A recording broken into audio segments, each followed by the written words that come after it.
चलिए, good afternoon. हम start कर रहे हैं भारतीय साक्ष्य अधिनियम की क्लास। अभी तक की क्लासेस में देखिए, अभी तक की क्लासेस में हमने क्या किया हुआ है। सेक्शन 2 हमने स्टार्ट किया हुआ था। डेफिनेशंस में से ऑलमोस्ट ऑलमोस्ट हमने सब पढ़ लिया हुआ है। एविडेंस को हम पढ़ रहे थे, अगर आपको याद हो। एविडेंस हमने काइंड्स ऑफ एविडेंस पूरी तरह से लिख लिया था। उसके बाद सर्कमस्टांशियल एविडेंस डिटेल में हमने लिख लिया। और क्या रह गया था? एक एप्रिसिएशन ऑफ एविडेंस का टॉपिक आपको कहा था, छोटा सा है वैसे तो, बहुत कुछ नहीं है लिखने को। एक पैराग्राफ छोटा सा वो लिखवा देता हूँ आपको। एप्रिसिएशन ऑफ एविडेंस के साथ एविडेंस पूरा कंप्लीट हो जाएगा। लास्ट क्लास में हम डेफिनेशंस में से नॉट प्रूव्ड, प्रूव्ड या फिर डिसप्रूव की डेफिनेशन पढ़ चुके हैं। उसको फिर लिखने का काम करेंगे, ठीक है। और एक डेफिनेशन यहाँ पे, ये तो खैर मैं सिर्फ प्रीलिम्स पॉइंट ऑफ व्यू से ही आपको पढ़ाऊंगा। एविडेंस आपने पढ़ लिया है मेरे पास। डॉक्यूमेंट की डेफिनेशन दिया हुआ है।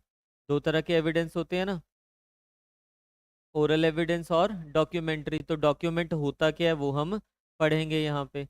तो कल की क्लास जहाँ पे हमने छोड़ी थी राइटिंग वाला पोर्शन, उससे आगे कर रहे हैं। उसके बाद हम सेकंड क्या करेंगे? प्रूव्ड, डिसप्रूव्ड और नॉट प्रूव्ड पढ़ेंगे। फिर हम स्टैंडर्ड ऑफ प्रूफ पढ़ेंगे कि क्रिमिनल में और सिविल में क्या डिफरेंस है। ये टॉपिक हो जाने के बाद हम डॉक्यूमेंट की डेफिनेशन देख लेंगे। और सिर्फ एक टॉपिक रह जाएगा उसके बाद यहाँ से, जो कि कल की क्लास में ख़त्म हो जाएगा। डेफिनेशंस पूरी कंक्लूड हो जाएगी तो हम फिर पूरा एविडेंस एक्ट स्टार्ट कर पाएंगे। तो आप लिखने वाले पोर्शन में लिखिए, जहाँ तक कल आपने लिखा हुआ है उससे आगे। जहाँ तक आपने लिखा हुआ है कल उससे आगे लिख रहे हैं हम। टॉपिक हेडिंग बना लेना। लास्ट पॉइंट्स लिखे थे ना हमने काइंड्स ऑफ एविडेंस में, 9-10 जितने भी काइंड्स थी वो सारी लिख दी थी हमने। अब उसके बाद हेडिंग बनाइए आप, appreciation of evidence. Appreciation of evidence. देखो, बेसिकली एप्रिसिएशन का मीनिंग क्या होता है मैंने आपको स्टार्टिंग में समझाया हुआ है। एप्रिसिएशन का मतलब है कि आप देखिए, आपने इतने सारे एविडेंसेस कलेक्ट कर लिए। आप एक मजिस्ट्रेट हो, जज हो, तो आपके पास बहुत सारी एविडेंसेस आ गई हैं ड्यूरिंग दी ट्रायल। आपने एग्जामिनेशन इन चीफ करवाया, क्रॉस एग्जामिनेशन करवाया, री एग्जामिनेशन करवाया। उसके बाद आपके पास बहुत सारी एविडेंस आपके सामने है। ओरल एविडेंसेस भी है आपके सामने, डॉक्यूमेंट्री एविडेंस भी है। फॉर एग्जाम्पल, आपने किसी एक का ओरल एविडेंस उठा लिया वहां से। अब उस ओरल एविडेंस में उसने बहुत सारी चीजें आपके सामने कही होगी। फिर उसका क्रॉस हुआ होगा, क्रॉस में बहुत सारे क्वेश्चंस होंगे। अब आपके पास जो टोटल एविडेंस है ना, आपके पास जो टोटल एविडेंस है वो इतना सारा है। जब ट्रायल कंक्लूड होगा ना, जब आपके पास जो टोटल एविडेंस है वो इतना सारा एविडेंस है, आपको क्या करना है? इस एविडेंस में से जो रिलेट हो रहे हैं, यानी कि जितना रिक्वायर्ड है किस चीज के लिए, आपको ये डिसाइड करने के लिए कि कन्विक्शन करना है या एक्विटल करना है, तो आप वो वाला एविडेंस यहां से पिक कर लोगे। यानी कि it is kind of shifting chaff from the grain.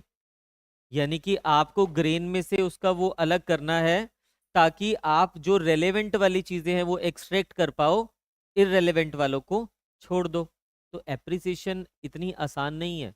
जब इन प्रैक्टिकल अगर आपको बताऊं, जब आप जजमेंट लिखते हो ना, देखो इससे पहले सारा ये जो प्रोसेस आपके पास चल रहा है ना, it is a kind of clerical process. आपका माइंड लगता है, ऐसा नहीं कि नहीं लगता है, बट बहुत कम लेवल पे लगता है ना। आपने सपोज किसी को बेल देनी है, तो आप सिर्फ इतने से लेवल पे अपने माइंड को लगा रहे हो कि बेल के ग्राउंड्स है या नहीं है। आपने कॉग्निजेंस लेना है, तब आप सिर्फ ये देख रहे हो कि प्रोसीडिंग्स के ग्राउंड्स बनते हैं या नहीं बनते हैं। चार्जेस फ्रेम कर रहे हो, तब भी तो यही देख रहे हो आपकी ग्राउंड्स बनते हैं या नहीं बनते हैं। मोर देन प्राइमा फेसाई थोड़ा सा देख लेते हैं, उसमें बहुत लेवल पे नहीं। बट आप देखिए, इन सभी चीजों में हम प्राइमा फेसाई ही देख रहे हैं एक तरह से। बट जब आपको लास्ट में जजमेंट लिखनी होगी ना, सब हो गया, कंक्लूड हो गया, जब जजमेंट लिखनी होगी आपको डिसाइड करना होगा कि यहाँ पे एक्विटल होगा या फिर कन्विक्शन होगी। तो अपनी जजमेंट को विद रीजन जस्टिफाई तो करना पड़ेगा, विदाउट रीजन तो जजमेंट नहीं होगी आपकी।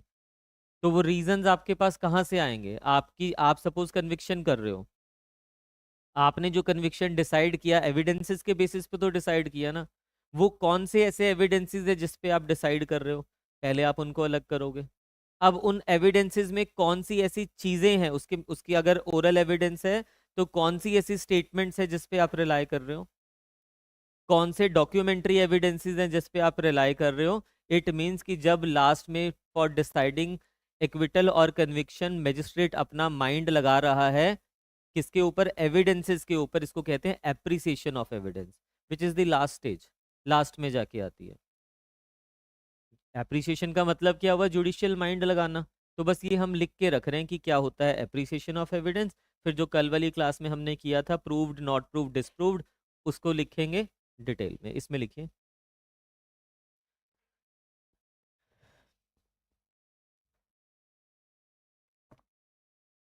नहीं, इसमें नहीं कराऊंगा, पहले एडमिसिबिलिटी बताऊंगा तब करवाऊंगा, वो आपको हो जाएगा, टेंशन क्यों ले रहे हो। इसमें लिखिए, जब हम रेलेवेंट फैक्ट स्टार्ट करेंगे ना, मतलब सेक्शन 3 से, हाँ उसमें लिखवा दूंगा। रेलेवेंसी डिटेल में बताऊंगा, एडमिसिबिलिटी फिर आपको करवा दूंगा। इसमें लिखिए आप,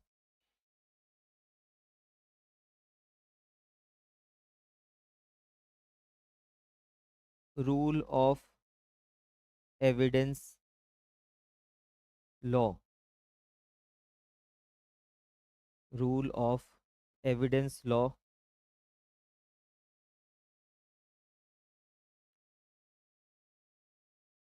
इसमें लिखना मैक्सिम। मैक्सिम लिखवा रहा हूँ मैं आपको, एग्जाम में भी पूछी गई है एक बारी। फॉल्सस इन उनो, फॉल्सस इन ओमनिबस, ये एक रूल ऑफ एविडेंस है। मीन्स, इसका मीनिंग लिखना,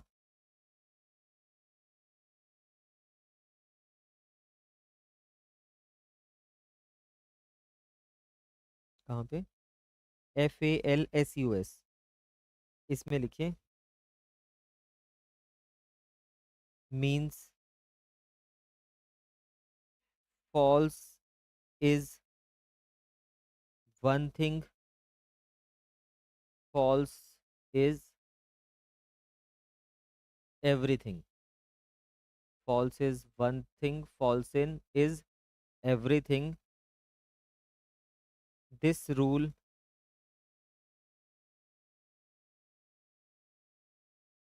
is not applicable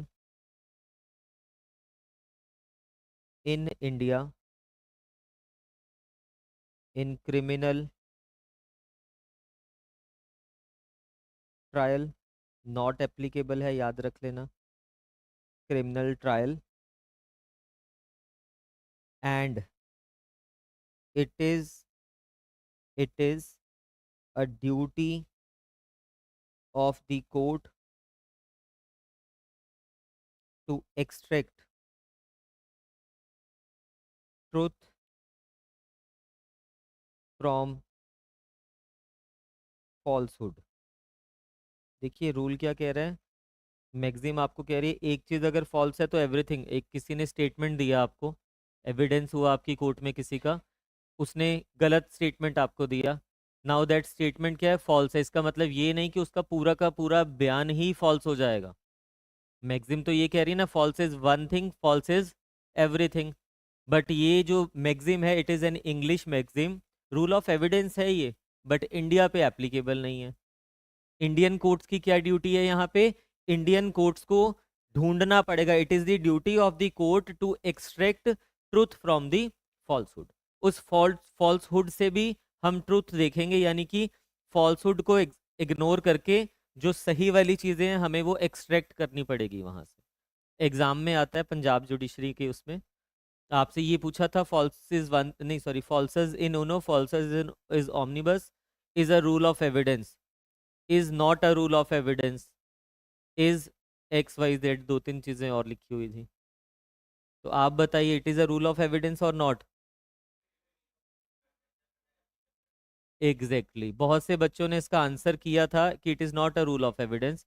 आपको बहुत सी जजमेंट्स में भी मिल जाएगा it is not a rule of evidence, but वो इस सेंस में लिखा हुआ है it is not a rule of evidence in Indian law.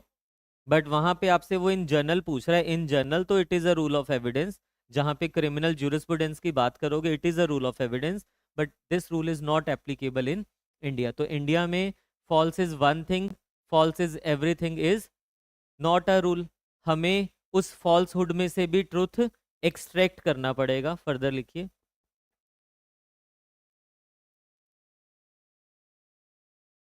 Falsehood comma करके लिखना, to shift grain, to shift grain from the chaff। इसमें ये ईडियम है एक, ठीक है। To shift grain from the chaff, इसका मतलब क्या हुआ कि आपको उसमें से एक्सट्रैक्ट करना पड़ेगा। तो ये मैगजीन में भी यही तो लिखा है ना, extract truth from the falsehood. इसका मतलब हुआ to shift grain from the chaff। इसमें लिखिए आगे क्या शिफ्ट, शिफ्ट, हाँ शिफ्ट करना पड़ेगा ना, अलग करना पड़ेगा। शिफ्ट शिफ्ट, नहीं नहीं नहीं, शिफ्ट। इसमें लिखिए फर्दर। ये भी किसी केस में डिसाइड हुआ है, मैं केस का नाम नहीं लिखवा रहा हूँ, नॉट रेलेवेंट, इतना इंपॉर्टेंट नहीं है। आगे लिखिए, वॉट एवर, नहीं जजमेंट खत्म हो, मतलब ये खत्म हो गया। इसके नेक्स्ट लिखते हैं, whatever be the kind of evidence, namely whether facts are reported to the court through the oral evidence और documentary evidence,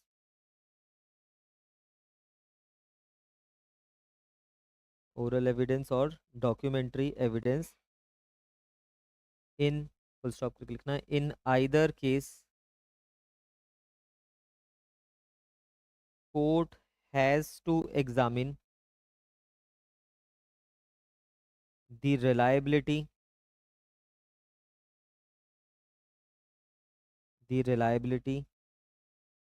of the evidence produced, the reliability of the evidence produced, this is called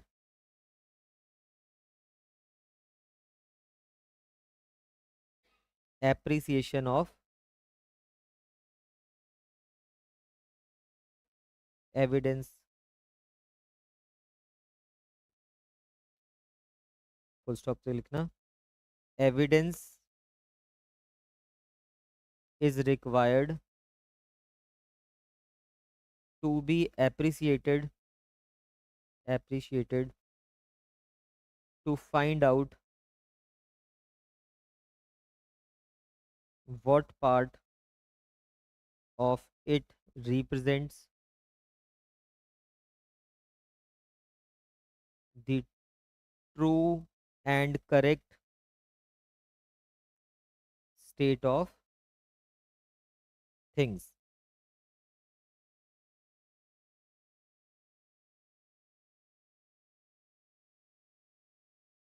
Therefore, therefore appreciation,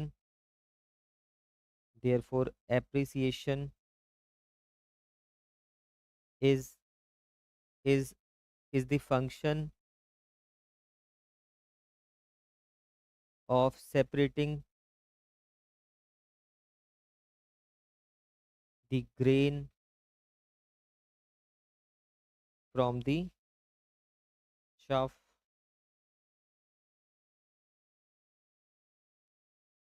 इसको कहते हैं appreciation of evidence, ठीक है। और ये important होती है क्योंकि आपके पास तो ढेरों एविडेंस है। इन शॉर्ट आपको समझाऊं, इतनी मोटी फाइल हो जाती है कोर्ट की, उसमें से जो जजमेंट आप लिख रहे हो, जजमेंट में जो जो चीज़ें आपने लिखी है वो आपने एक्सट्रैक्ट किया है। इट मीन्स कि दैट इज एप्रिसिएशन। कब होती है? एट द एंड ऑफ, जब आपने जजमेंट लिखनी है। ठीक है, इसमें लिखिए फर्दर, नेक्स्ट टॉपिक लिखिए, हेडिंग बना लेना।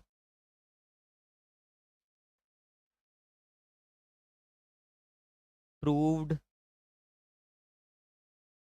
Disproved, not proved, proved, disproved, not proved.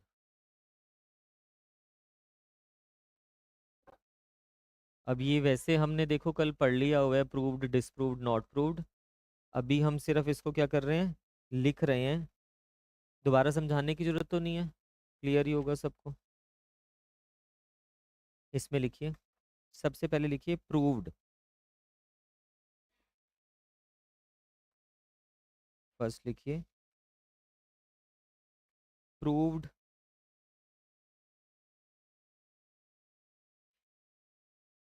Section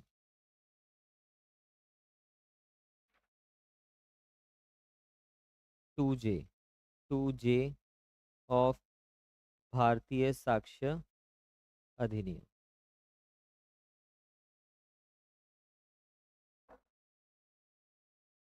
इसमें लिखिए मीनिंग, सबसे पहले लिखना मीनिंग।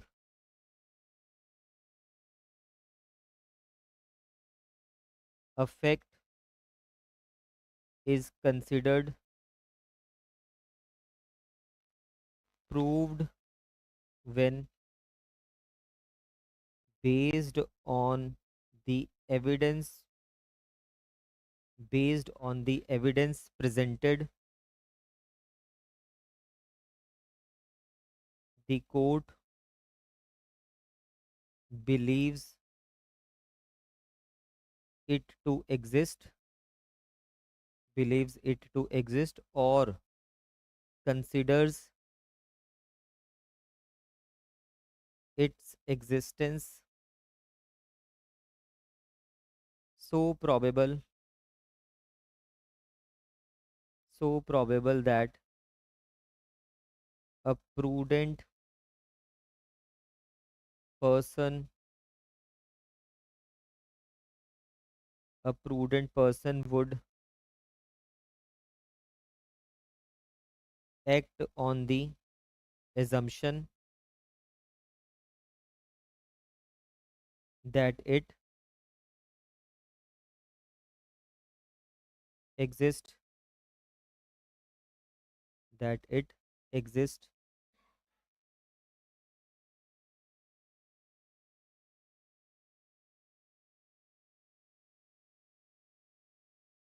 इसमें लिखना it depends upon the circumstances of each case। Example लिखना, example in a murder trial, in a murder trial, if there is strong forensic evidence, forensic evidence कौन सा एविडेंस हुआ? नहीं मतलब ओरल हुआ या डॉक्यूमेंट्री हुआ? डॉक्यूमेंट्री एविडेंस कॉमा आई witness, आई witness testimony, आई witness testimony, ये कौन सा हुआ? डायरेक्ट भी हुआ, ओरल हुआ या डॉक्यूमेंट्री हुआ? ओरल हुआ ना, ये कोर्ट में आके बयान दे रहा है। And a motive linking the accused, motive linking the accused to the crime, the court may consider the court may consider the fact of the accused committing the murder as proved। As proved क्यों? क्योंकि जो evidences उसके सामने है, जो facts and circumstances उसके सामने है, उसमें सिर्फ एक ही कंक्लूजन वो ड्रॉ कर रहा है यहाँ पे। और वो जो टेस्ट है यहाँ पे, टेस्ट क्या है? रीजनेबल प्रूडेंट मैन का। कि कोई भी कहेगा यहाँ पे कि हाँ उसकी इन्वॉल्वमेंट है उस चीज़ में, इसलिए हम उस फैक्ट को मान के चलेंगे कि क्या है वो, प्रूव्ड है। सेकंड लिखिए, डिसप्रूव्ड।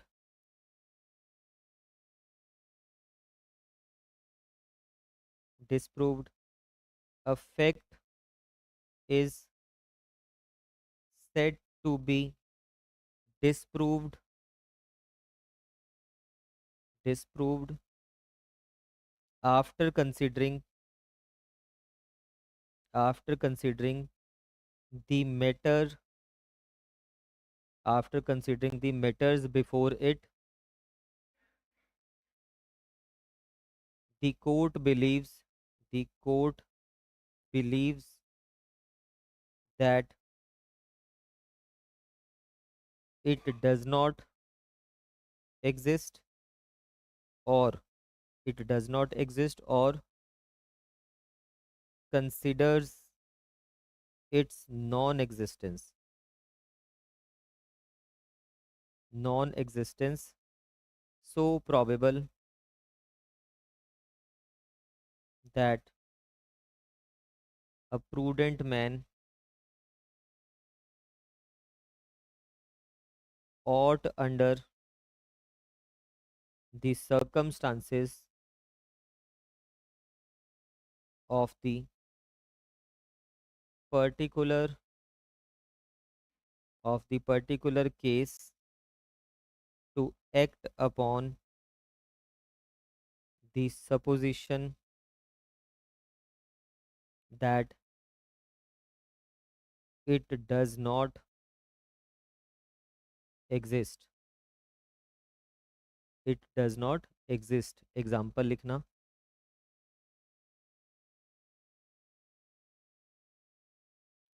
एग्जाम्पल में लिखिए, if an accused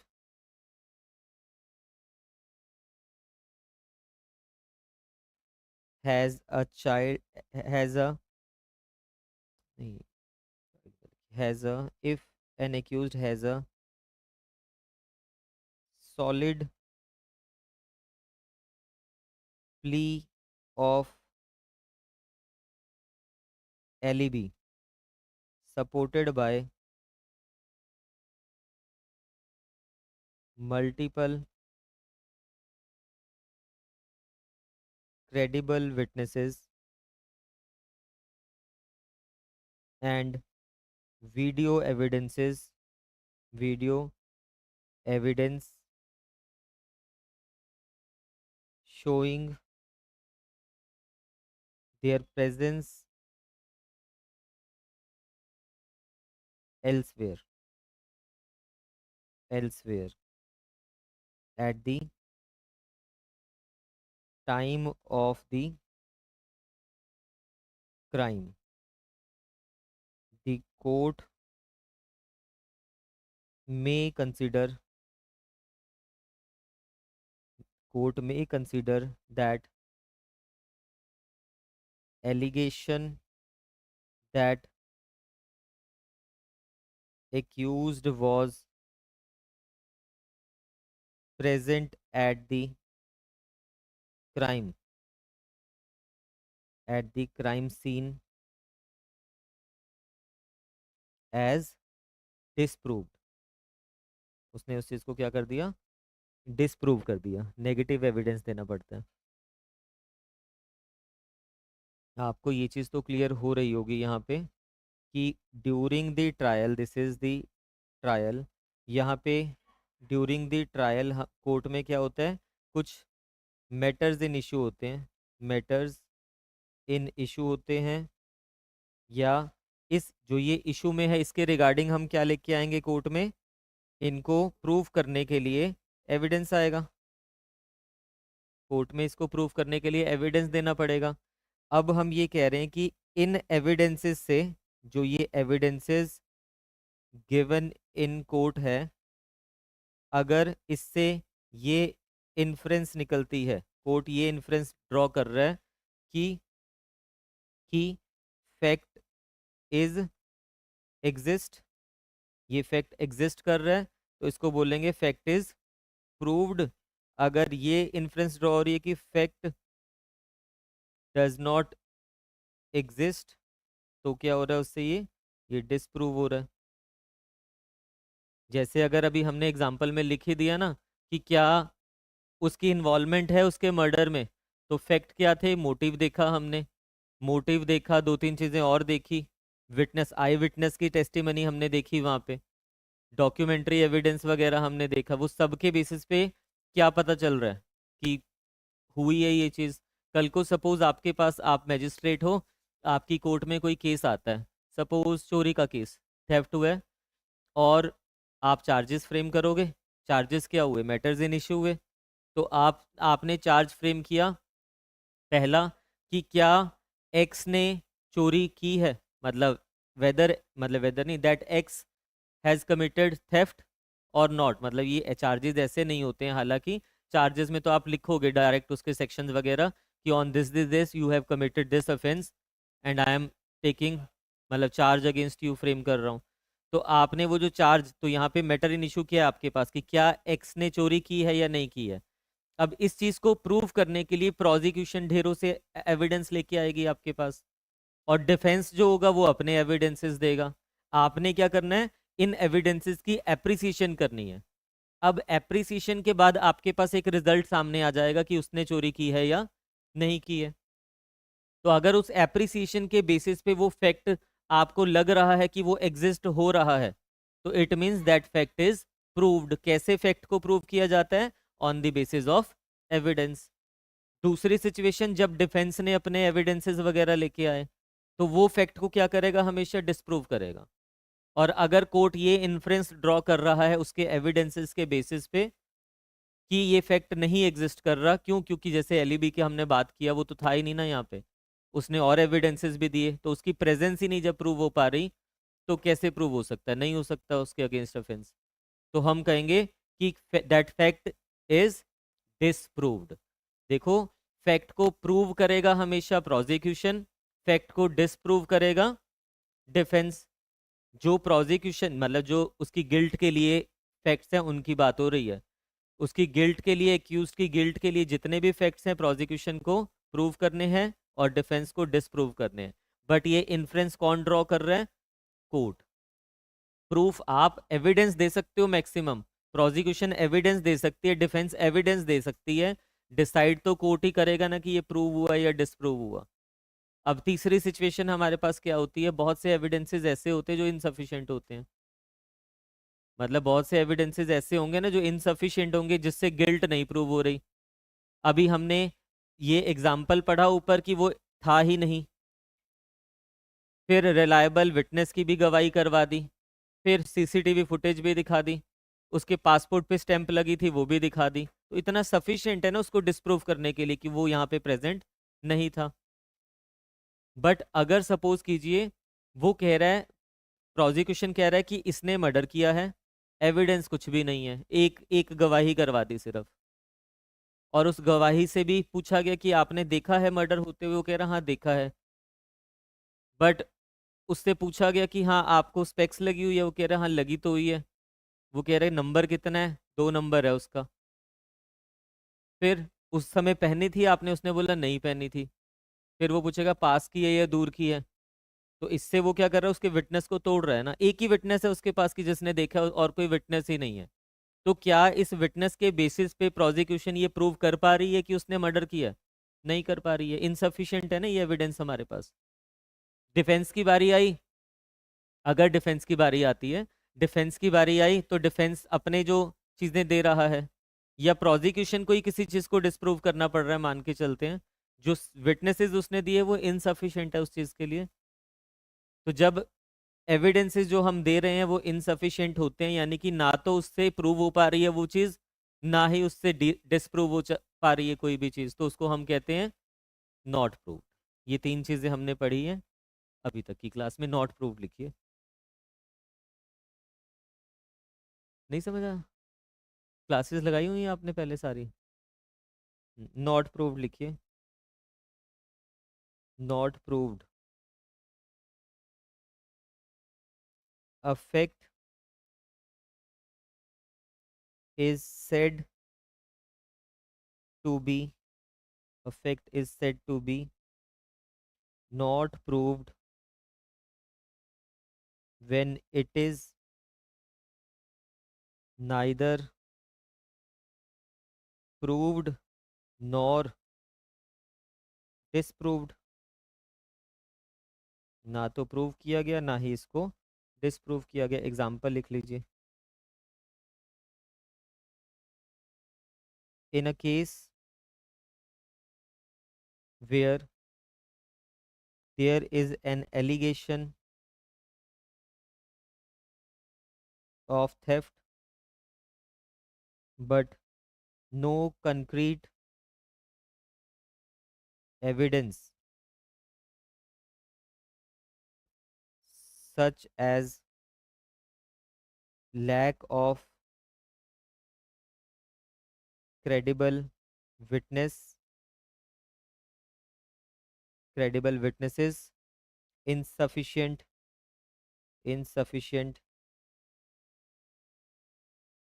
forensic evidence,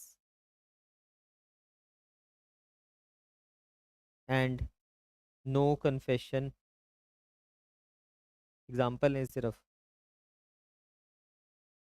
etcetera. The court में consider the fact of the accused committed the theft as not proved। Not proved, क्योंकि वो प्रूव नहीं कर पाया उसको, तो वो क्या हो गया? नॉट प्रूव्ड हो गया। अगर उसने प्रूव कर दिया होता तो वो प्रूव्ड होता। ऑपोजिट पार्टी उसको डिसप्रूव कर पा रही है तो वो डिसप्रूव्ड होता। बट जब प्रूव ही नहीं कर पाए तो वो हो गया नॉट प्रूव्ड। इसमें लिखिए।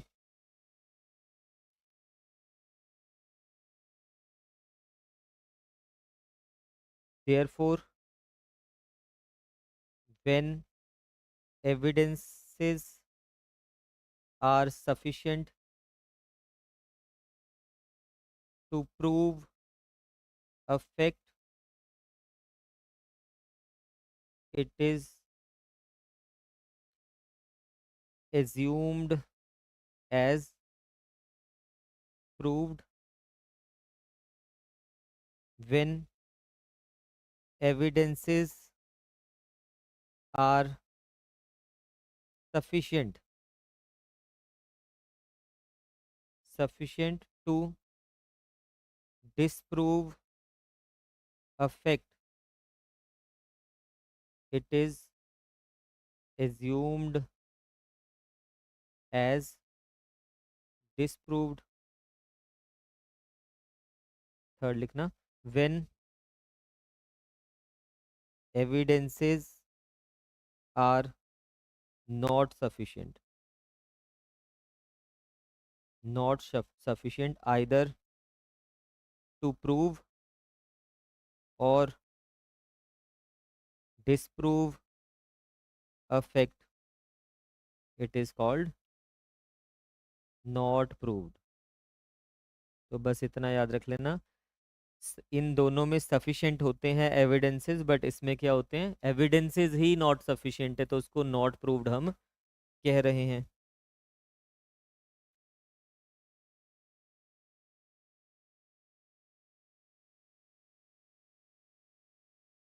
सम असेंशियल्स लिखना, सम असेंशियल पॉइंट्स। सम असेंशियल पॉइंट्स किसके रिगार्डिंग? इसी के मिसलेनियस पॉइंट्स लिख रहे हैं हम कुछ। इसमें फर्स्ट लिखना, proof does not mean proof of rigid mathematical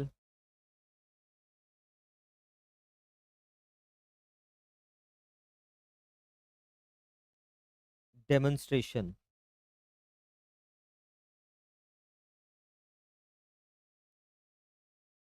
because, yeah, that is लिखना, that is absolute certainty or accuracy of statements। ये नहीं, हमें जैसे मैथमेटिक्स में नहीं होता हेंस प्रूव्ड लास्ट में लिखा करते थे, वो तो फिर हमने पूरी तरह से प्रूव कर दी। यहाँ पे ऐसा नहीं है कि आपका 100% प्रूव होनी चाहिए वो चीज़, बस। हाँ बिल्कुल, अब सिविल में अलग बर्डन रहेगा, क्रिमिनल में अलग बर्डन रहेगा, बट दोनों ही सिचुएशंस में प्रूफ का मतलब ये नहीं है कि वो 100% प्रूव होनी चाहिए चीज़। बियॉन्ड रीजनेबल डाउट है या फिर प्रोबेबिलिटी से भी प्रूव हो रहा है, वो भी काफ़ी होगा। इसमें फर्दर लिखिए, because that is impossible, that is impossible, therefore 100% आप प्रूफ कर नहीं पाओगे कभी भी क्रिमिनल उसमें, therefore it is, it must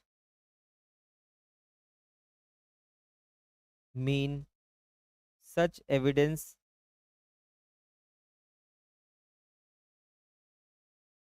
as would induce a reasonable man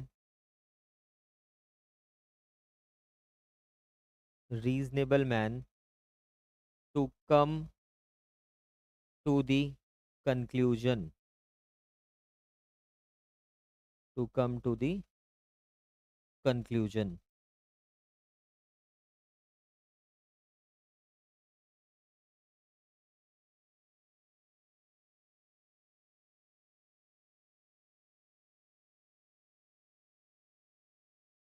second लिखना, proof of facts depends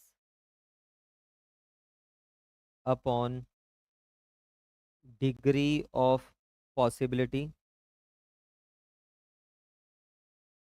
degree of possibility of having existed, full stop करके लिखना, the standard required for reaching such supposition is that of a prudent man, that of a prudent man acting in any important matter concerning him, concerning him। Prudent man ये हम नहीं कह रहे हैं, ये तो उसमें लिखा ही हुआ है ना, अगर हम पढ़ रहे हैं डेफिनेशन में तो लिखा हुआ है। इसमें थर्ड लिखिए, the extent to which, the extent to which a particular evidence aids in proving the fact in controversy is called as the probative force, probative force। Prelims के लिए याद रख लेना, that is what and how much proof is necessary to convince the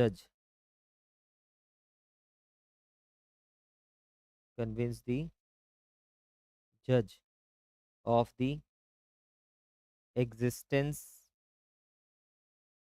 of a fact in issue.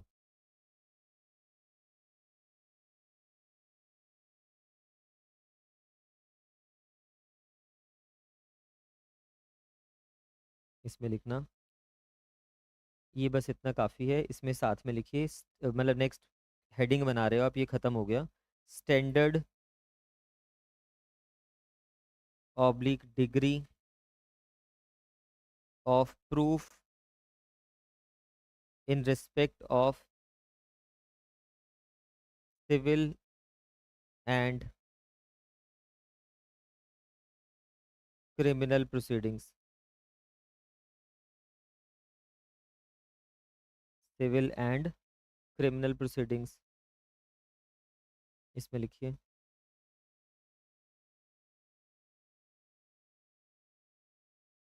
The evidence act makes the evidence act oblique करके कर लेना, Bharatiya Sakshya Adhiniyam makes no distinction between the degree of proof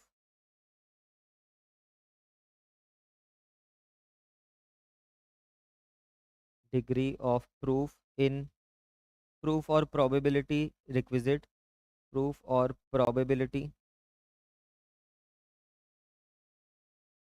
requisite for criminal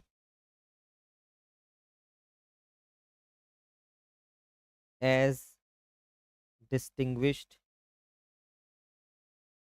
from civil cases।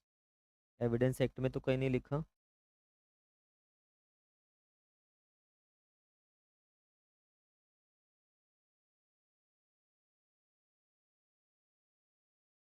इसमें लिखिए further.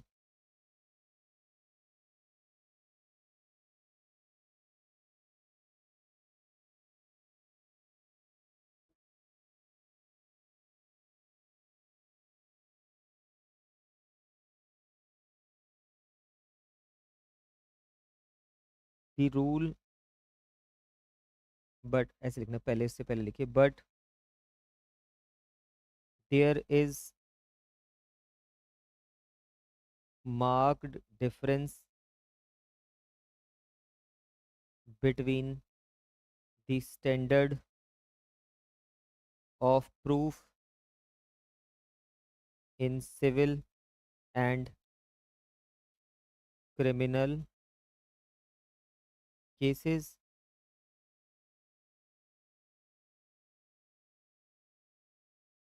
इसमें लिखना, in criminal cases beyond reasonable doubt, in civil cases preponderance of probability।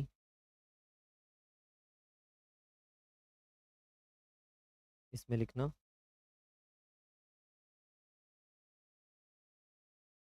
this rule is based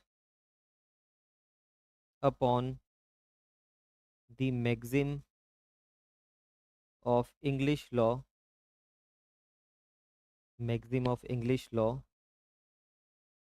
laid down by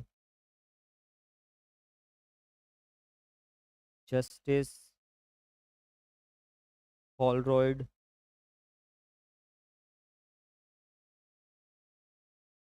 that is, it is better than it is better than it is better that 10 guilty men should escape rather than one one innocent should suffer. It is better कि 10 बेगुनाह को छोड़ दिया जाए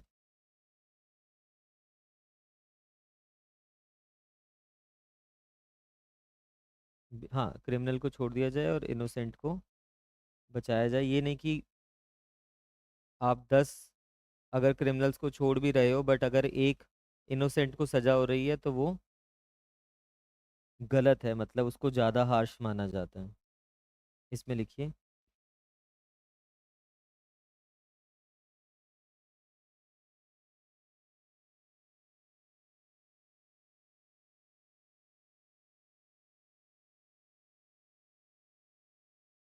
proof in criminal cases.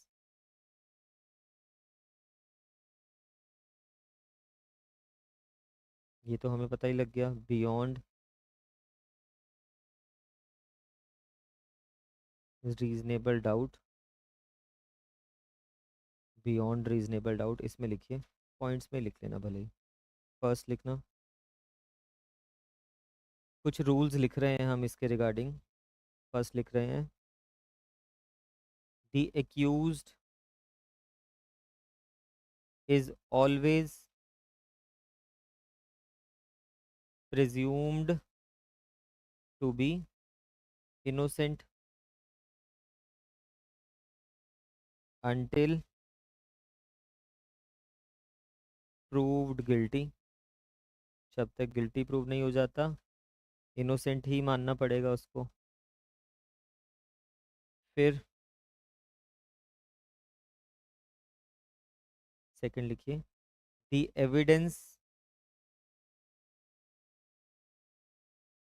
Evidence must be such as to exclude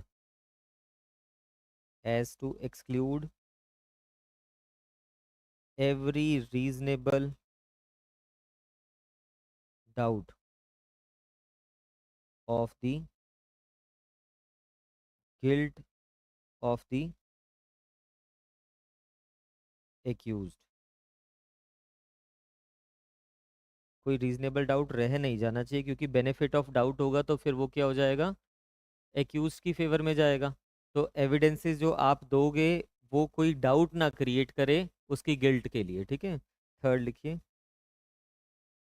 in case of any reasonable doubt as to the guilt of the accused, तब क्या होगा, the benefit of doubt should always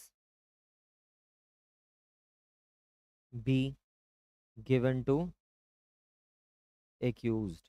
और जब बेनिफिट ऑफ डाउट होगा तो उसका acquittal हो जाएगा, कन्विक्शन नहीं हो पाएगी। फोर्थ लिखिए there must be there must always be clear proof of the fact of commission of the crime. Fifth लिखिए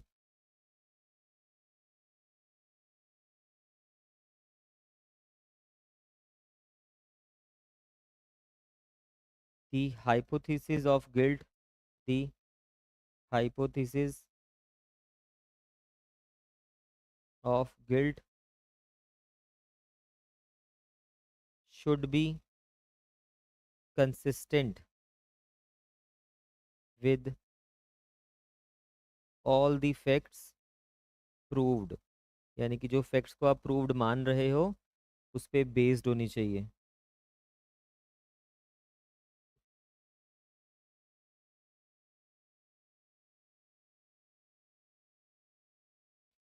इसमें लिखना नोट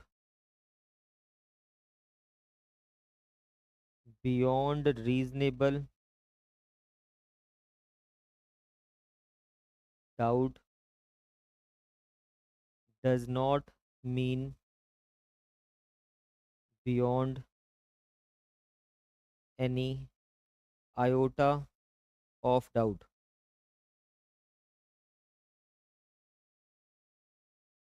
मैथमेटिकल टर्म है ये।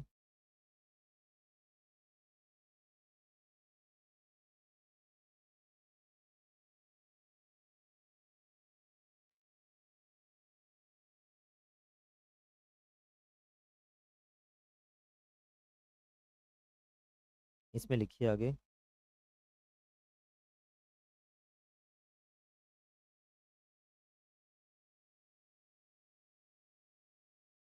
सिंगल टी आते हैं, ठीक है। आयोटा ऑफ डाउट, आयोटा क्या होता है ना, इसका मतलब है आपने 100% तो इम्पॉसिबल है ना किसी चीज़ को प्रूव करना। यहाँ पे जो डाउट है वो रीजनेबल, बियॉन्ड रीजनेबल डाउट आपको प्रूव करना है। इट डजेंट मीन कि एक आयोटा ऑफ डाउट भी वहाँ पे ना रहे। ठीक है, ये केस लॉ है ऑनरेबल सुप्रीम कोर्ट का, उसमें ये जजमेंट आई थी। केस का नाम 2012 की जजमेंट है। हम्म। हम्म। किसने? हम्म। हम्म। हम्म। हम्म। हम्म। हम्म।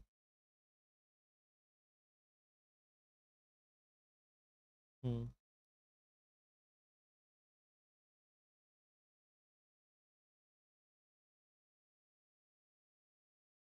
नहीं, एक मिनट बताता हूँ इसका भी, मेरे को नेम ऑफ जजमेंट नहीं इसका याद आ रहा है। 2022 की जजमेंट है ये ना, 2022 की जजमेंट है।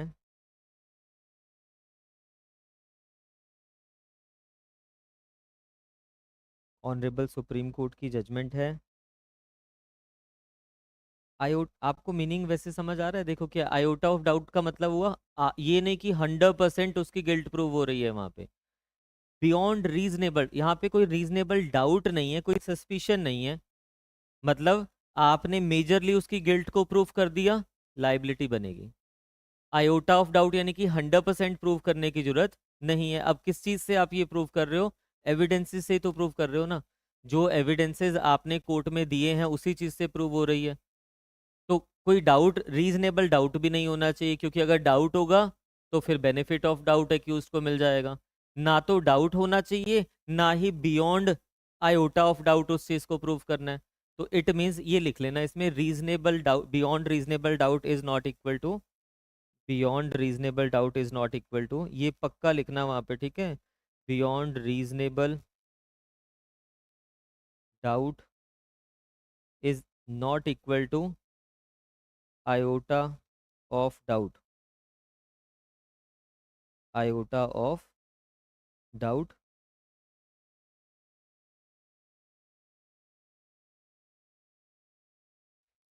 ये केस लॉ लिखिए इसमें, case law honourable supreme court का है 2022। सुप्रीम कोर्ट नाम मेरे पास अभी नहीं है। लैंडमार्क, लैंडमार्क मतलब बहुत इंपॉर्टेंट केस है इसमें ये। हेल्ड वाला पोर्शन आप लिख लीजिए, केस में आपको लेटर ऑन लिखवा दूंगा, ठीक है। इसमें लिखिए, the prosecution is required to prove its case beyond reasonable doubt and not beyond all iota of doubt, not all iota of. Karan Singh, Karan Singh versus state of Uttar प्रदेश।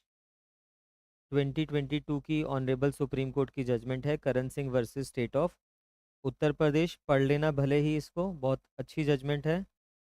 इसमें फर्दर लिखिए अब आप। आपने ये हेडिंग बनाया था ना इन क्रिमिनल, अब हम सिविल का लिख रहे हैं थोड़ा सा। In civil cases, civil cases preponderance of probability, इसमें लिखना बर्डन, सॉरी बर्डन नहीं, standard of proof, standard of proof in civil cases is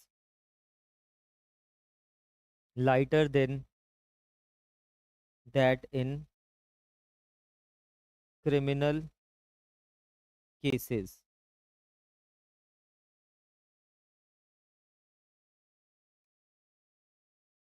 case law लिखना, case law better versus B, English case है, better versus B. It is true that by our law there is a higher standard, there is a higher standard of proof in criminal cases, higher standard of proof in criminal cases than in civil cases, than in civil cases, but this is subject to, this is subject to the qualification that there is no absolute, there is no absolute standard,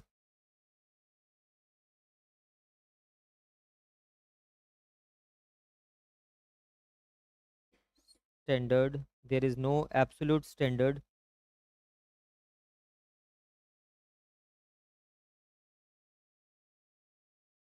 in either case, in either case.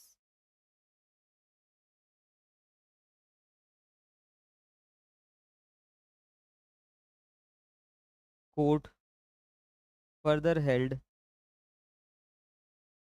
that in civil cases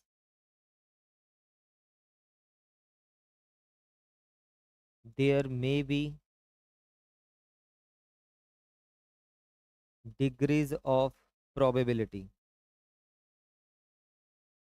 degrees of probability. Therefore, the general rule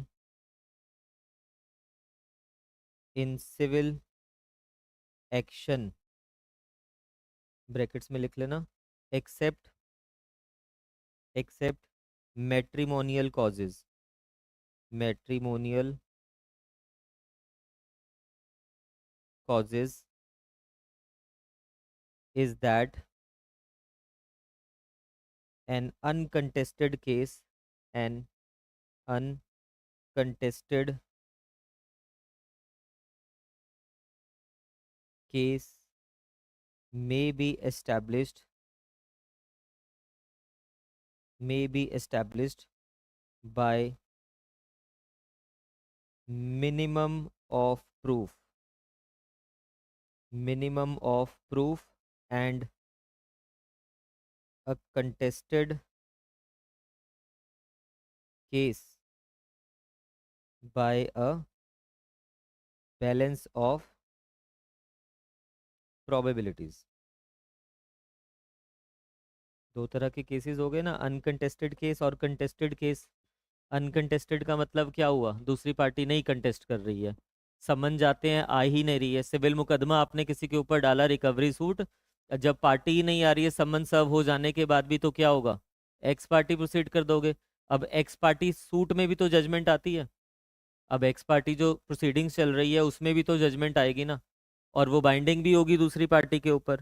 तो यहाँ पे वो कह रहे हैं जब आपको वहां कुछ प्रूफ भी नहीं करना पड़ता, जब कल को आप भी एक्स पार्टी जजमेंट्स लिखोगे ना, क्योंकि वो सिर्फ स्टेटमेंट दे रहा है अपनी एफिडेविट के ऊपर, उसी के बेसिस पे एक्स पार्टी हो जाता है ऑर्डर। जो एविडेंसेस दिए साथ में वो लगा दोगे, क्यों? क्योंकि वहां पे मिनिमम ऑफ प्रूफ होता है। हल्का सा भी उसने एविडेंस दिया, प्रूफ किया, कंटेस्टेड तो है ही नहीं ना मैटर। बट जब दूसरे वाली पार्टी कंटेस्ट कर रही है उस चीज को सिविल में, तो फिर प्रोबेबिलिटीज देखी जाएगी किसकी फेवर में ज्यादा हो रही है। ज्यादा मतलब प्लेंटिफ ने जो एविडेंस दी है उससे 60% प्रूफ हो रहा है, डिफेंडेंट ने जो दी है उससे 40% हो रहा है, प्लेंटिफ की फेवर में चले जाएगा वो। तो वो प्रूव्ड माना जाएगा अगर प्रीपॉन्डरेंस ऑफ प्रोबेबिलिटीज भी वहां पे हो रही है। बट क्रिमिनल में ऐसा नहीं है, और इसमें भी एक्सेप्ट कर रहा है, वो एक्सक्लूड कर रहा है मैट्रिमोनियल कॉजेस को। मैट्रिमोनियल में आपका बर्डन जो है वो हैवी हो जाता है। रीजन क्या है? वहां पे जो कॉन्सिक्वेंसेज है वो थोड़े से हार्श है ना, डिवोर्स हो रहा है पार्टीज के बीच में, तो उस कॉन्सिक्वेंसेज को देखते हुए वहां पे बर्डन थोड़ा हैवी हो जाता है आपके पास। बट सिविल के कंपैरिजन में जब आप क्रिमिनल को देखोगे, तो वहां पे बियॉन्ड रीजनेबल डाउट आपको प्रूव करना पड़ेगा। हाउएवर, बियॉन्ड रीजनेबल डाउट का मतलब ये नहीं है कि बियॉन्ड आयोटा ऑफ डाउट आपको वो प्रूव करना पड़ रहा है। अगर आपने इतने सफिशिएंट वहां पे चीजें दे दी है एविडेंस में कोर्ट के सामने, जिससे उसकी प्रिजम्पशन ये ड्रॉ हो रही है, तो वो उस चीज को प्रूव मान के चलेगा। बस कोई डाउट नहीं रह जाना चाहिए, कोई डाउट नहीं रह जाना चाहिए जो एक्यूज की फेवर में चले जाएगा। अगर कोई डाउट है वहां पे, तो फिर बेनिफिट ऑफ डाउट किसको मिल जाता है? एक्यूज को मिल जाता है। तो अभी हमने क्या पढ़ा? हमने तीन चार चीजें देखी इसमें ध्यान से। हमने ये पढ़ा अभी तक की जितनी भी क्लासेस हमने करी हैं इसमें, कि सबसे पहले हमारे पास कोई क्या होता है? फैक्ट होता है। कोई जो फैक्ट होता है वो फिजिकल भी हो सकता है, साइकोलॉजिकल भी हो सकता है। और फैक्ट में दो चीजें आती है, एक आता है मैटर इन इशू, और दूसरा आता है रेलेवेंट फैक्ट। कोर्ट में पूरी कहानी इसके आसपास ही चलती रहती है। आपने जितने भी एविडेंसेस कोर्ट में देने हैं सेक्शन 3 के अकॉर्डिंगली हम पढ़ेंगे भारतीय साक्ष्य अधिनियम में, अभी स्टार्ट नहीं किया, बट वहां पे ये लिखा है जितने भी एविडेंस आप कोर्ट में दोगे वो या तो मैटर इन इशू के दोगे या फिर रेलेवेंट फैक्ट्स के दोगे। अब जब आपने ये एविडेंसेस कोर्ट में दे दिए, दो तरह के एविडेंसेस होंगे आपके पास, या तो ओरल होगा या फिर वो डॉक्यूमेंट्री होगा, डॉक्यूमेंट्री एविडेंस होगा। जब आपने ये एविडेंसेस कोर्ट में दे दिए, तो इस एविडेंसेस के बेसिस पे, ऑन दिस बेसिस, आप क्या प्रूफ कर रहे हो कोर्ट में? किसी भी फैक्ट को या तो जब ये सफिशिएंट है या फिर नॉट सफिशिएंट है, यही सिचुएशंस बनेगी। जब सफिशिएंट है तो आप किसी भी फैक्ट को मान लोगे प्रूव्ड, जब नॉट सफिशिएंट है मान सकते हो डिसप्रूव्ड, डिसप्रूव्ड। और जब इनसफिशिएंट है, ये सफिशिएंट में हो गया, जब नॉट सफिशिएंट या इनसफिशिएंट है तो वो हो जाएगा नॉट प्रूव्ड। अब हमने ये पढ़ा कि जो ये सफिशिएंसी, और हम इसकी बात कर रहे हैं ना कि एविडेंस सफिशिएंट है या नहीं भी है, इसके लिए हमने क्या कॉन्सेप्ट पढ़ा? इसके लिए हमने पढ़ा स्टैंडर्ड ऑफ प्रूफ। तो ये जो हमें प्रूफ करना है, इसका स्टैंडर्ड जो है क्रिमिनल में अलग होता है, सिविल में अलग होता है। क्रिमिनल में हमें बियॉन्ड रीजनेबल डाउट प्रूफ करना पड़ेगा, नॉट आयोटा ऑफ डाउट, और सिविल में हमें प्रीपॉन्डरेंस ऑफ प्रोबेबिलिटी। वो डिपेंड करता है कंटेस्टेड है या नहीं है, कंटेस्टेड है तो और भी मिनिमल।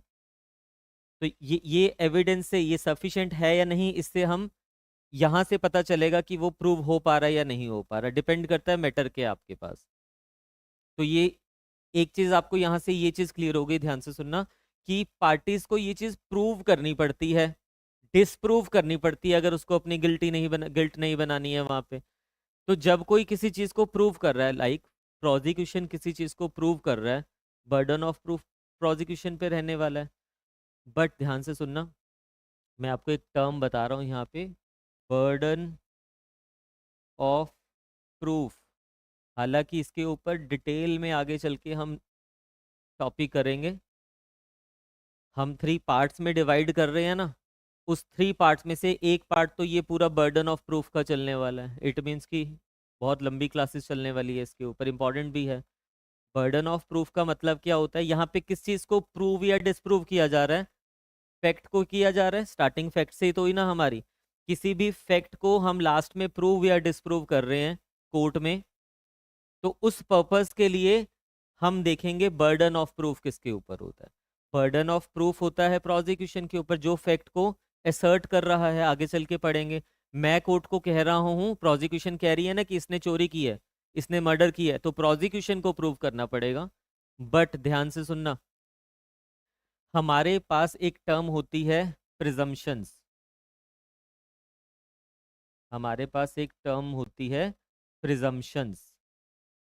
जब प्रिजम्पशन कोर्ट ड्रॉ करता है, स्टैट्यूट ने लिखा हुआ है, जब आप थ्रू आउट आगे मेरे पास पूरा एविडेंस पढ़ोगे ना, कहीं पे वर्ड पढ़ोगे आप मे, कहीं पे वर्ड पढ़ोगे आप शेल, और कहीं पे वर्ड पढ़ोगे कंक्लूसिव। इस तीनों के अलावा कुछ नहीं मिलेगा हर सेक्शन में। या तो मे मिलेगा हर सेक्शन में, या तो शेल मिलेगा, या फिर कंक्लूसिव मिलेगा। दीज आर बेसिकली क्या है? प्रिजम्पशंस हैं। प्रिजम्पशंस ये डिसाइड करती है कि बर्डन ऑफ प्रूफ किसके ऊपर रहने वाला है।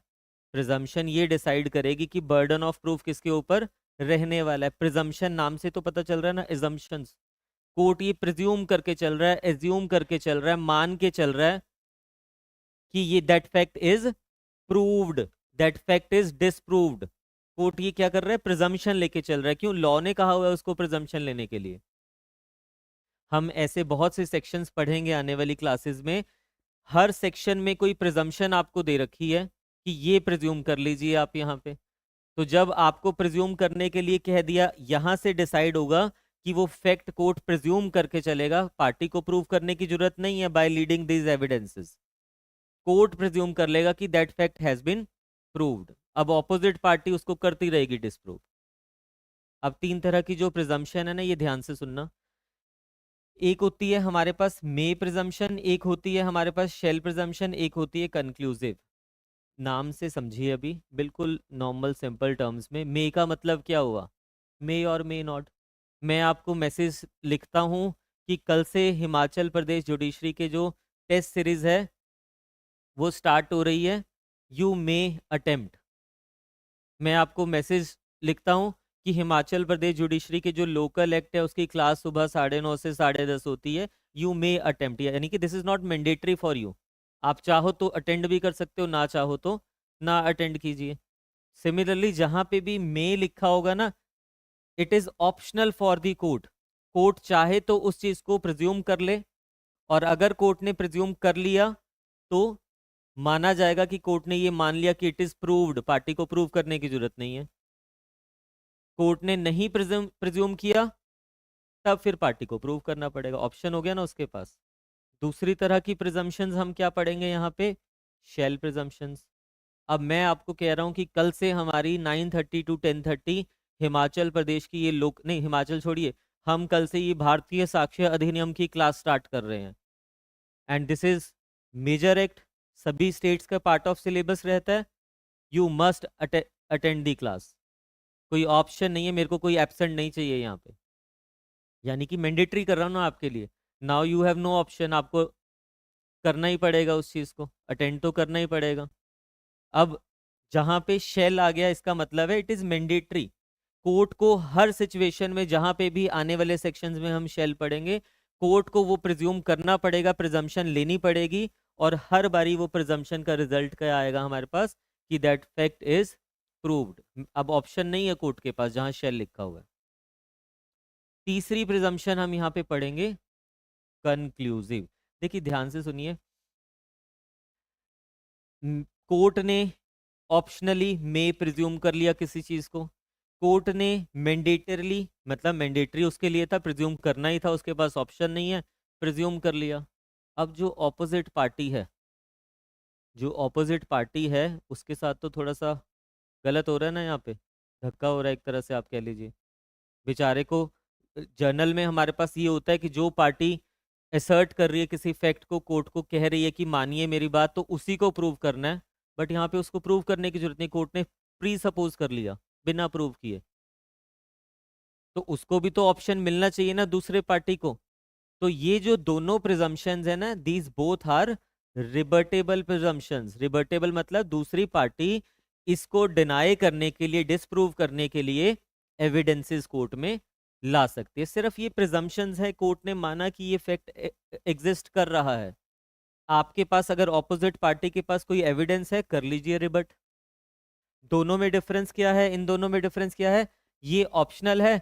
अगर कोर्ट ने प्रिज्यूम कर लिया तब तो इसी के इक्विवेलेंट हो गया ना, ये उसको रिबर्ट तो किया ही जा सकता है। कोर्ट ने नहीं प्रिज्यूम किया तो फिर क्या होगा, फिर ये स्टैंडर्ड ऑफ प्रूफ लगेगा, प्रूफ करना पड़ेगा पार्टी को। प्रूफ किया तब माना जाएगा कि वो प्रूव्ड है या नहीं है। बट ये दोनों प्रिजम्पशन क्या है, रिवर्टेबल है। एक प्रिजम्पशन हमारे पास होती है कंक्लूसिव प्रिजम्पशन। कंक्लूसिव का मतलब होता है शेल तो है ही है, मैंडेटरी तो है ही है ये, but it is conclusive. It is conclusive. Conclusive मतलब कि अब इसका कोई तोड़ ही नहीं है, दूसरी पार्टी चाहे भी तो इसके लिए एविडेंस नहीं ला सकती, because this is conclusive. Because this is conclusive. तो कंक्लूसिव का मतलब ये हुआ कि अब ये हो चुका है, इसको अब आप तोड़ रिबर्ट नहीं कर सकते हो, इसके लिए कोई भी एविडेंस आपका कोर्ट में नहीं आ सकता। तीनों प्रिजम्पशन के बारे में सिर्फ मैंने आपको ऊपर ऊपर से बताया, डिटेल में नेक्स्ट क्लास में इसको करेंगे हम। अभी के लिए आप सिर्फ इतना समझिए। है टाइम क्या हमारे पास? हाँ, अभी डॉक्यूमेंट भी पढ़ाना है आपको। तो ये जो नेक्स्ट टॉपिक है हमारा, ये चलने वाला है प्रिजम्पशंस के ऊपर। ये मैंने इसलिए बताया आपको कि अभी तक जितना भी हमने किया, आपको एक पिक्चर क्लियर होनी चाहिए कि क्यों कर रहे हैं, कैसे चलने वाला है आगे वो कहानी। देखो, सारे जो फसाद की जड़ है ना, वो क्या है, मैटर इन इशू। कोर्ट के सामने केस है, आप एक मैजिस्ट्रेट हो, आपके सामने केस है, या एक आप सिविल जज हो, आपके सामने केस है। जो इश्यूज फ्रेम किए हैं वही तो डिसाइड करने हैं ना जजमेंट से। तो जब यही फसाद है, मतलब इसी को आपने डिसाइड करना है। कैसे डिसाइड, हमने लिखा था एविडेंस एक्ट को हम 3 पार्ट्स में डिवाइड करेंगे। What is to be proved, how it is to be proved, ये सारी हमने डिवाइड किया था ना उसको। तो ये क्या अब हम कह रहे हैं कि इसको प्रूव करना है, तो कैसे प्रूव करेंगे हम, हाउ, एविडेंस से तो प्रूव करेंगे ना। और ये एविडेंस देते हुए क्या क्या रेलेवेंट होगा, क्या क्या नहीं होगा, वो मान के चलेंगे, यहाँ पे देखेंगे आगे चल के। तो इसी को हमें प्रूव करना है, एविडेंस से हम प्रूव करेंगे। वो एविडेंस से जो ये प्रूव करना है या डिसप्रूव करना है, उसका ये स्टैंडर्ड हमने पढ़ लिया। और सम टाइम हमें ये प्रूव करने की दोनों पार्टी के ऊपर बर्डन आएगा ना। एक पार्टी के ऊपर बर्डन है, वो ओनर शिफ्ट हो जाता है, आगे चल के पढ़ेंगे डिटेल में। उसको वो प्रूव ही नहीं करना पड़ेगा, कोर्ट खुद से प्रिज्यूम कर लेगा। कोर्ट वहां पे खुद से प्रिज्यूम कर लेगा।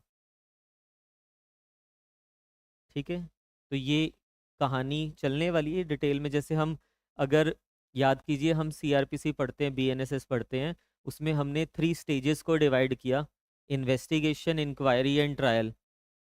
अब उसी स्टेजेस में तो हम घूम रहे हैं, जितना भी टॉपिक हम कर रहे हैं उसके आसपास ही तो चल रहे हैं, और वो अंडरस्टैंडिंग बन पा रही है। तो जो एविडेंसेस अब कोर्ट में आ रहे हैं ना, इसकी पूरी कहानी ये है। पूरा एविडेंस हम इसी के बीच में कर डालेंगे, ये जो लिखा है आपके पास। ठीक है, तो आपको ये चीजें क्लियर होनी चाहिए, जितना भी अभी हमने पढ़ा है। आगे कोई प्रॉब्लम आएगी भी नहीं, और बहुत इंटरेस्टिंग है आगे का एविडेंस। इस वाले टॉपिक को हम कल से स्टार्ट करेंगे, बट अभी के लिए आप एक चीज देखिए। हमें पता है कि जो डॉक्यूमेंट्स होते हैं वो 2 तरह के होते हैं। जो डॉक्यूमेंट्स होते हैं वो, सॉरी, जो एविडेंस होते हैं वो 2 तरह के होते हैं। एक ओरल एविडेंस और एक डॉक्यूमेंट्री एविडेंस। हमने डॉक्यूमेंट्री एविडेंस पढ़ते हुए पढ़ा था ऑल डॉक्यूमेंट्स इंक्लूडिंग इलेक्ट्रॉनिक और digital record produced for the inspection of the court. जो भी डॉक्यूमेंट मैं कोर्ट के सामने for the inspection of the court लेके जा रहा हूं वो क्या है, दैट इज डॉक्यूमेंट्री।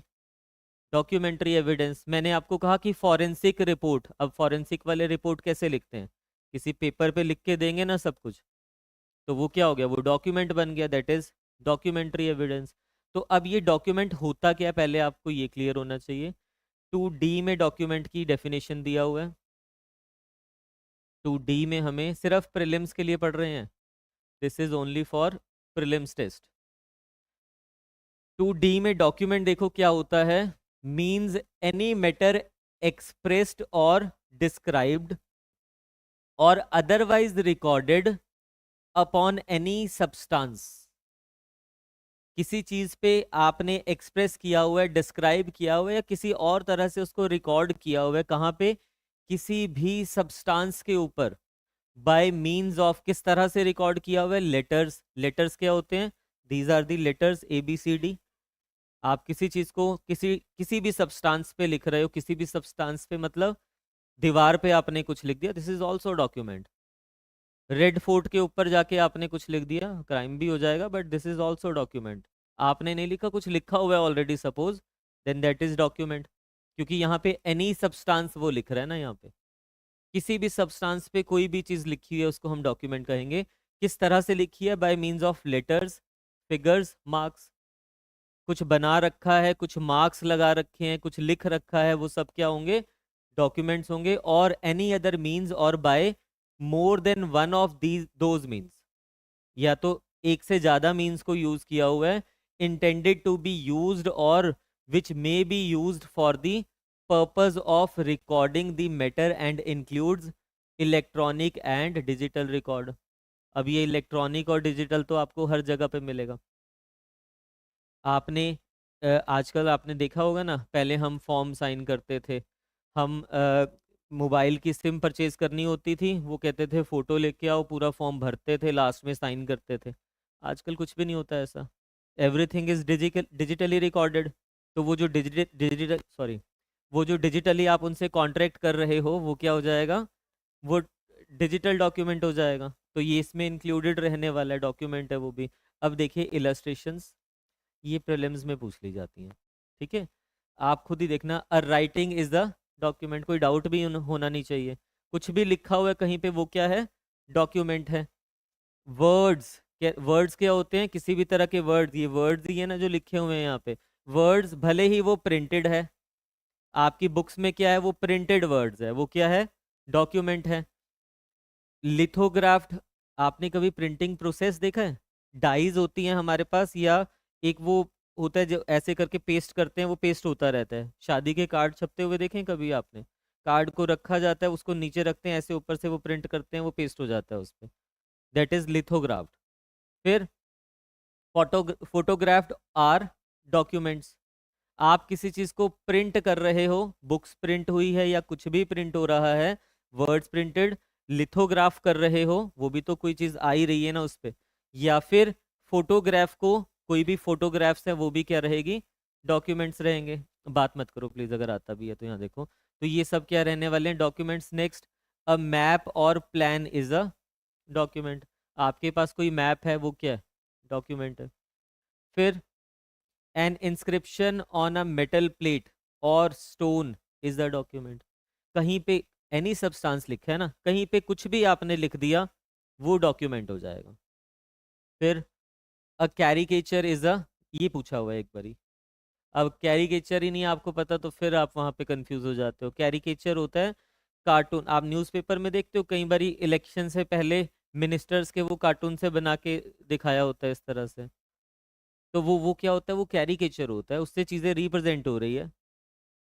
अब किसी ने किसी का कार्टून बना दिया, वो डेफामेशन का केस लगा रहा है उसके ऊपर कि मेरी रेपुटेशन खराब कर रहे हैं ये ऐसे करके, तो वो जो डेफामेशन का केस है, डॉक्यूमेंट तो देगा, दिखाओ कहाँ पे, तो वो डॉक्यूमेंट्री एविडेंस के फॉर्म में वो कैरिकेचर देगा कि देखो ये बनाया है इन्होंने।